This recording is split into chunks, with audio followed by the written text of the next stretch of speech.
Nobody's telling me the truth. What do you want to know? I'll tell you anything. For starters, why was I denied media access? Joe's people were targeting women named Claire Matthews in the Richmond area, and 2 of them were killed. I don't understand why no one can find him.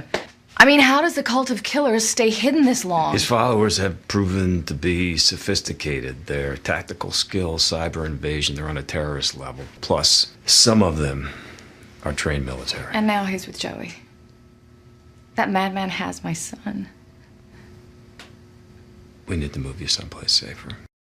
Hi everybody, I'm Peter Travers and welcome to Popcorn, where we tell you what's going on in the pop culture. And you have just seen a scene from The Following, which is a big hit on Fox this television season. In fact, one of the rare hits this television season. And I think one of the main reasons it is the star of The Following, Kevin Bacon, who luckily is right here today. Hey. How you doing, man? So you just finished, you just wrapped this. We just wrapped about 2 or 3 days ago, and not to, give any spoilers, but we were out on Fire Island. Oh, that's everything now. Yeah, it was a strange night because it had gotten really calm and really freakishly warm because we're often, freezing our butts off out there. And then I went back to the trailer. They were setting something up. I came back, and the wind had just shifted. It had come up, and our last moments were absolutely freezing. I mean, we were just dying out. So what happens to you when you finish? This is a 15-episode arc of a show, and you finish it. What do you do? Well, my daughter said, "You can't believe what a good mood he's in." She said he's like a different person. It starts to kind of take its toll on you, because rarely does this character go to a nice place. In fact, I sometimes in the flashbacks will be in a better place. There's a scene, let's say, where I'm just kind of, drinking wine and kissing Natalie Z, and I'm kind of like, all of a sudden, I think the crew looks around and says, "Who is this guy? This is not the actor we've been working with in the last thing." Because I'm joking, and I'm doing like my normal. Normally, I'm a very sort of, I like to engage with people, and I like to have fun, and it's tough. It's tough to do that when there's always somebody dying, or there's always somebody in peril, or there's always, or I'm killing someone, or whatever it is. It's just a dark place. Well, tell the people, those people that don't know who Ryan Hardy is, this ex-FBI guy that you're playing. Who is he? When I first was talking to the creator, Kevin Williamson, about the character, I was like, who is he? Who is he? Who is he? And we kind of went back and forth about a lot of different stuff. And he said to me, "This is the man whose life has been surrounded by death." And when I heard that, that was sort of like all I needed to be off to the races, because from that, you're able to build a history and a backstory and all the rest. As long as you have kind of like the essence of that thing, that was completely just in a very impromptu way he just shared with me.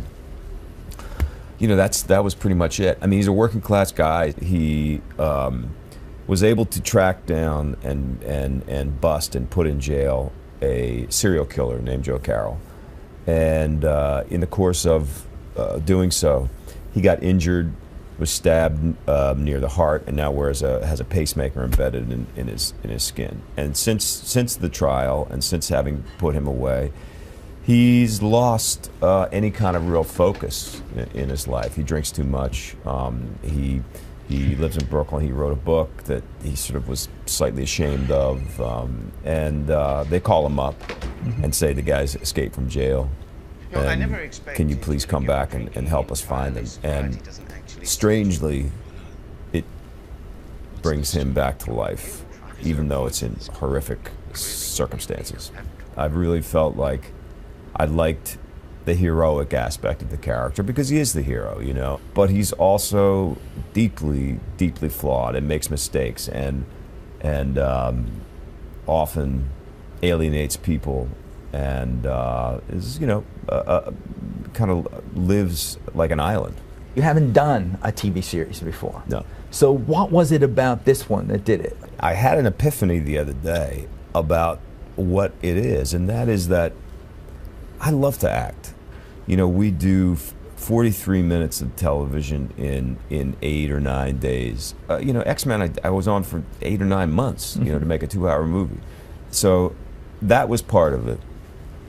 I also had been like watching a lot more television. And when you see, you know, what are now, you know, these great kind of iconic, you know, characters like you know, the character in Breaking Bad, and you just get to see where over the course of seasons, you know, this guy can go, and you know, it's very exciting as an actor to go there. I mean, well, some of the best stuff's happening in television. Part of that is that in movies the writers are not king, and there are certain writers who, you know, are able to build a career where they have a certain amount of power if you're a writer or director or whatever. But oftentimes you write something and then the studio says, well, it's almost there, we're going to get somebody to rewrite it, you know. And they bring another writer and they rewrite it, and bring another writer in. By the time you get to shooting it, you know, rarely is a writer hanging around on the set.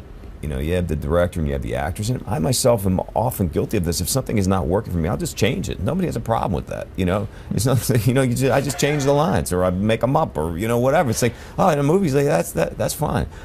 So the great writers, I think there's got to be a certain amount of frustration about that, and probably the same thing for them too, is that they're not get a chance to really keep rolling something out and keep working on it.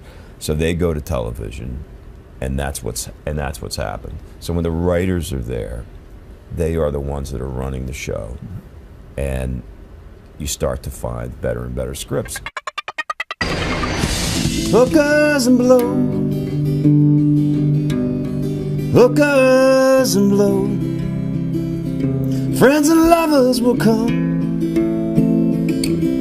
friends and lovers will go.